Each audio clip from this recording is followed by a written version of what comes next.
저도 예전에는 사람 때문에 매일 마음이 찢어졌습니다. 친구를 만나면 기분이 좋아질 줄 알았는데 집에 돌아오면 원수를 만난 것보다 더 지치고 힘들었습니다. 가족과 대화를 나누면 편해질 거라 생각했는데 말 한마디에 상처받고 돌아섰습니다. 사람을 만날수록 에너지가 빠져나가고 혼자 있는 시간이 더 편하다는 생각이 들었습니다. 그런 감정을 느끼는 건 이상한 게 아닙니다. 많은 분들이 비슷한 마음으로 하루를 보내고 계십니다. 하지만 이것이 전부 내 탓만은 아닐 수 있습니다. 10년 전에는 친구 한 명만 만나도 하루 종일 기분이 좋았습니다. 지금은 같은 사람을 만나도 집에 오면 한숨부터 나옵니다. 예전에는 관계가 힘들어도 참고 웃었는데 이제는 참는 것조차 버겁습니다. 오늘 이 영상에서는 그 이유를 하나씩 풀어드리겠습니다. 사람들이 잘 말하지 않는, 인간관계에서 스트레스를 받지 않는 본질적인 방법들입니다. 더 이상 억지로 참지 않아도 괜찮습니다. 조금만 바꾸면 관계는 생각보다 훨씬 가볍고 편안해질 수 있습니다. 이런 이야기가 지금 마음에 필요하시다면 조용히 함께 해주셔도 괜찮습니다. 그럼 좋아요와 구독 한 번씩 눌러주시면 지금 바로 시작하겠습니다. 67세 박순자 씨 이야기입니다. 평생 사람들과 잘 지내려고 애썼습니다. 친구가 부탁하면 무조건 들어줬고, 가족이 원하면 자신의 일정을 미뤘습니다. 아니요라는 말을 한 번도 해본 적이 없었습니다. 그런데 60대 후반이 되자 이상한 일이 생겼습니다. 사람을 만나면 만날수록 몸이 무거워지고 말을 할 때마다 목소리에 힘이 없었습니다.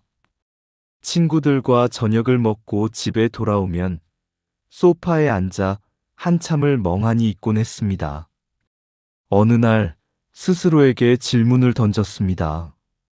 나는 왜 이렇게 사람 만나는 게 힘들까? 답은 의외로 간단했습니다. 평생 자신의 감정을 뒤로 미뤄왔기 때문이었습니다. 가장 먼저 바꾼 것은 단 한 가지였습니다.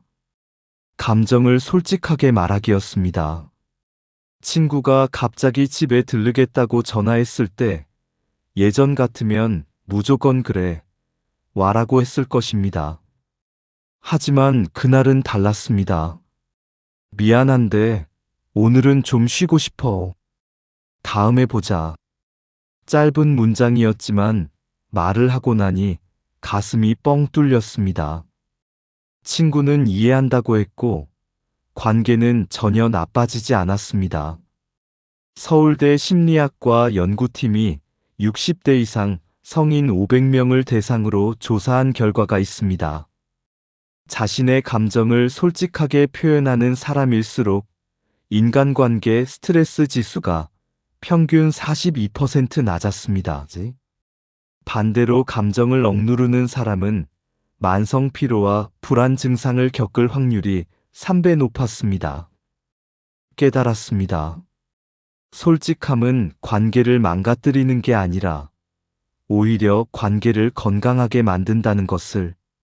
이것만 바꿔도 관계가 달라집니다.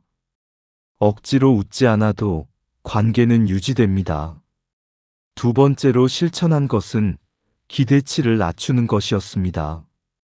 사람들이 자신에게 해주기를 기대했던 것들이 많았습니다. 전화를 먼저 해주길 바랐고, 생일을 기억해 주길 원했고, 자신의 고민을 알아주길 기다렸습니다. 하지만 그런 기대는 대부분 채워지지 않았습니다. 그리고 채워지지 않을 때마다 상처를 받았습니다. 어느 날 생각을 바꿨습니다. 내가 기대하지 않으면 실망할 일도 없겠구나. 그 후부터 사람들에게 아무것도 기대하지 않았습니다. 전화가 오면 반가웠고, 오지 않아도 괜찮았습니다.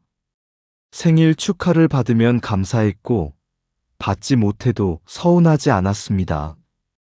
하버드 대학교 성인 발달 연구소의 80년 추적 조사 결과가 있습니다. 인간관계에서 행복감을 느끼는 사람들의 공통점은 기대치가 낮다는 것이었습니다. 상대에게 많은 것을 바라지 않을수록 관계는 오래 지속되고 만족도가 높았습니다. 이제 알았습니다. 기대를 버리는 순간 관계가 편해진다는 것을. 이 한 가지가 전부를 바꿉니다. 상대에게 바라지 않으면 마음이 가벼워집니다. 세 번째로 깨달은 것은 거리 조절이었습니다. 30년 지기 친구가 있었습니다. 함께 웃고 함께 울고 모든 것을 나눴던 사이였습니다. 하지만 나이가 들수록 그 친구와의 관계가 불편해졌습니다. 친구는 자꾸 사생활을 캐물었고 조언이라는 이름으로 간섭했습니다. 점점 지쳐갔습니다. 어느 날 결심했습니다. 조금 거리를 두자. 연락 횟수를 줄였고 만나는 빈도를 조절했습니다. 죄책감이 들었지만 그래도 실천했습니다. 놀랍게도 거리를 두자 관계가 오히려 편안해졌습니다. 만날 때마다 부담스럽던 감정이 사라지고 다시 친구가 반가워졌습니다. 미국 미시간 대학교 사회심리학 연구팀의 조사 결과가 있습니다. 60대 이상 성인 중 적절한 거리두기를 실천하는 사람들은 인간관계의 만족도가 평균 38% 높았습니다. 반대로 과도하게 가까운 관계를 유지하려는 사람들은 스트레스 호르몬 수치가 평균 27% 높았습니다. 이제 알았습니다. 거리는 냉정함이 아니라 서로를 위한 배려라는 것을. 이렇게 하니 관계가 풀렸습니다. 가까이 있지 않아도 마음은 편안합니다. 네 번째로 실천한 것은 비교하지 않기였습니다. 자주 다른 사람들과 자신을 비교했습니다. 친구는 자녀들이 자주 찾아오는데 자신은 그렇지 않았습니다.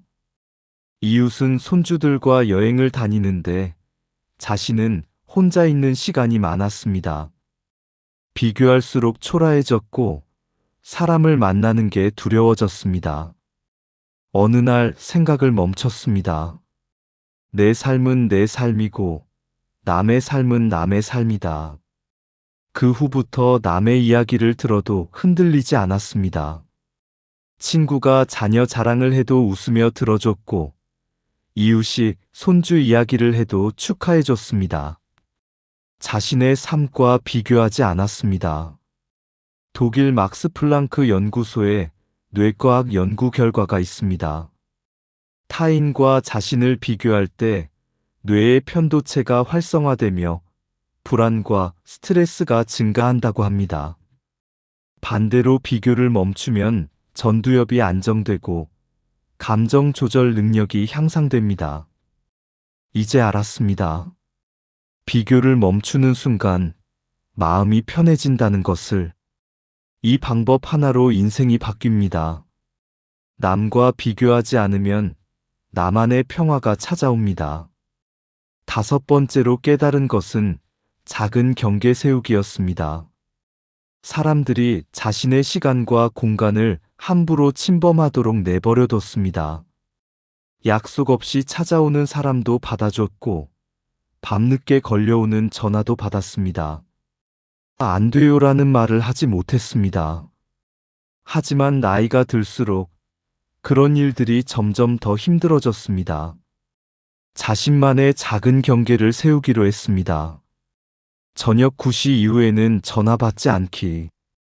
약속 없이 찾아오는 사람은 정중히 거절하기. 처음에는 어색했지만 점점 익숙해졌습니다. 사람들은 경계를 존중했고 오히려 관계가 더 건강해졌습니다. 스탠퍼드 대학교 심리학과의 연구 결과가 있습니다.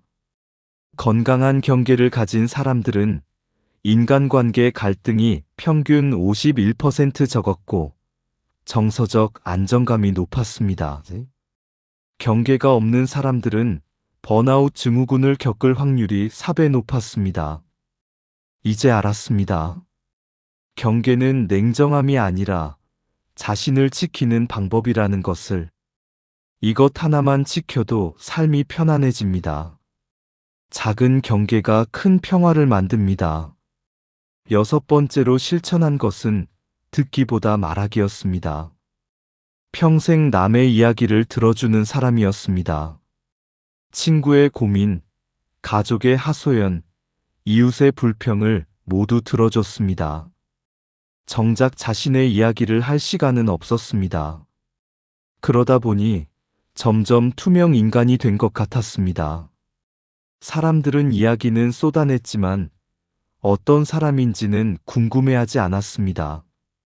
어느 날 먼저 말을 꺼냈습니다. 나는 요즘 이런 생각을 해. 나는 이런 게 힘들더라. 처음에는 어색했지만 말을 하고 나니 후련했습니다. 그리고 놀랍게도 사람들은 이야기를 들어줬습니다. UCLA 심리학과의 연구 결과가 있습니다. 일방적으로 듣기만 하는 관계는 평균 2년 안에 소원해지지만 서로 균형 있게 말하고 듣는 관계는 10년 이상 지속되었습니다. 이제 알았습니다. 말하는 것도 관계의 일부라는 것을. 이 한 가지로 관계의 질이 달라집니다. 내 이야기를 하는 순간 관계는 평등해집니다. 7번째로 깨달은 것은 용서하지 않아도 괜찮다는 것이었습니다. 평생 용서해야 한다고 배웠습니다. 상처를 줘도 용서하고 배신을 당해도 이해하려고 했습니다. 나이 들면 마음이 넓어져야 한다고 믿었습니다. 하지만 그렇게 살다 보니 자신의 감정을 억누르게 되었습니다. 상처는 쌓였고 마음은 무거워졌습니다. 어느 날 결심했습니다. 용서하지 않아도 괜찮다. 억지로 용서하지 않았습니다. 상처를 준 사람과는 거리를 뒀고 다시는 만나지 않기로 했습니다. 죄책감이 들었지만 그래도 괜찮았습니다.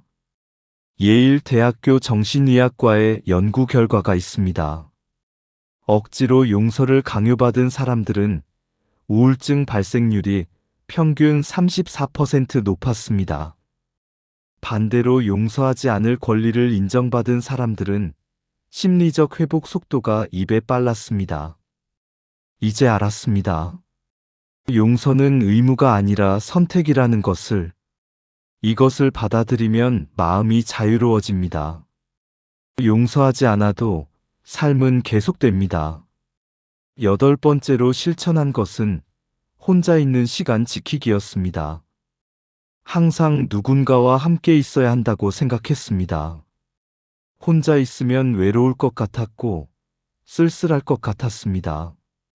하지만 사람을 만나면 만날수록 에너지가 빠져나갔고 혼자 있는 시간이 더 필요했습니다. 어느 날 하루를 온전히 혼자 보냈습니다. 아무도 만나지 않았고 전화도 받지 않았습니다. 그저 창밖을 보고 차를 마시고 책을 읽었습니다. 그날 저녁 오랜만에 마음이 편안했습니다. 혼자 있는 시간이 외로운 게 아니라 오히려 회복의 시간이었습니다. 코넬 대학교 심리학과의 연구 결과가 있습니다. 하루 최소 2시간 이상 혼자만의 시간을 가진 사람들은 정서적 안정감이 평균 45% 높았습니다. 반대로 항상 사람들과 함께 있는 사람들은 만성 피로를 호소할 확률이 3배 높았습니다. 이제 알았습니다. 혼자 있는 시간은 외로움이 아니라 필수라는 것을. 이것을 지키면 에너지가 회복됩니다. 혼자 있는 시간이 나를 지킵니다. 9번째로 깨달은 것은 완벽하지 않아도 괜찮다는 것이었습니다. 평생 완벽한 사람이 되려고 애썼습니다. 완벽한 친구, 완벽한 어머니, 완벽한 며느리가 되려고 했습니다. 실수하면 자책했고, 부족하면 자신을 탓했습니다. 하지만 나이가 들수록 완벽함은 불가능하다는 것을 깨달았습니다. 사람은 누구나 부족하고, 실수하고, 때로는 서툽니다. 어느 날 스스로에게 말했습니다. 나는 완벽하지 않아도 괜찮아. 그 후부터 자신의 부족함을 인정했습니다. 실수해도 괜찮았고, 서툴러도 괜찮았습니다. 사람들은 완벽함이 아니라 그 자체를 좋아했습니다. 이제 알았습니다. 완벽하지 않은 모습도 사랑받을 수 있다는 것을. 이것을 받아들이면 관계가 편안해집니다. 완벽하지 않아도 사람들은 곁에 남습니다. 마지막으로 깨달은 가장 중요한 것은 내 삶의 주인은 나라는 것이었습니다. 평생 남의 기준에 맞춰 살았습니다. 사람들이 원하는 모습으로 살려고 했고, 사람들이 기대하는 역할을 했습니다. 정작 자신이 원하는 삶은 살지 못했습니다. 하지만 이제는 달랐습니다. 자신의 삶을 선택했습니다. 만나고 싶은 사람만 만났고, 하고 싶은 일만 했습니다. 남의 눈치를 보지 않았습니다. 그렇게 살다 보니 처음으로 자유로웠습니다. 인간관계는 가벼워졌고, 마음은 편안해졌습니다. 독일의 철학자 쇼펜하우어는 이런 말을 남겼습니다. 사람은 자신이 원하는 것을 할 수 있지만 자신이 원하는 것을 원할 수는 없다. 하지만 적어도 자신의 삶에서 주인이 되려는 선택만큼은 할 수 있다. 이제 알았습니다. 내 삶의 주인은 나라는 것을. 남의 기준이 아니라 내 기준으로 사는 것이 가장 중요하다는 것을. 이것을 깨달으면 모든 것이 바뀝니다. 내 삶의 주인이 되는 순간 인간관계도 내가 선택합니다. 67세가 되어서야 깨달았습니다. 인간관계에서 스트레스를 받지 않는 방법은 특별한 기술이 아니었습니다. 감정을 솔직하게 말하고, 기대치를 낮추고, 적절한 거리를 두는 것. 비교하지 않고 경계를 세우고 내 이야기도 하는 것. 용서하지 않아도 괜찮다고 인정하고 혼자 있는 시간을 지키는 것. 완벽하지 않아도 괜찮다고 받아들이고 내 삶의 주인이 되는 것. 이 모든 것은 결국 하나로 이어졌습니다. 나를 먼저 생각하는 것. 이제 사람을 만나도 지치지 않습니다. 관계는 가벼워졌고 마음은 편안해졌습니다. 혹시 지금 인간관계 때문에 힘드신가요? 사람 때문에 마음이 무거우신가요? 조금만 바꾸면 됩니다. 억지로 참지 않아도 관계는 유지됩니다. 나를 먼저 생각해도 사람들은 곁에 남습니다. 지금까지 함께 해주셔서 감사합니다. 구독과 좋아요 눌러주시면 사람 때문에 힘들지 않도록 계속 편안한 이야기 전해드리겠습니다.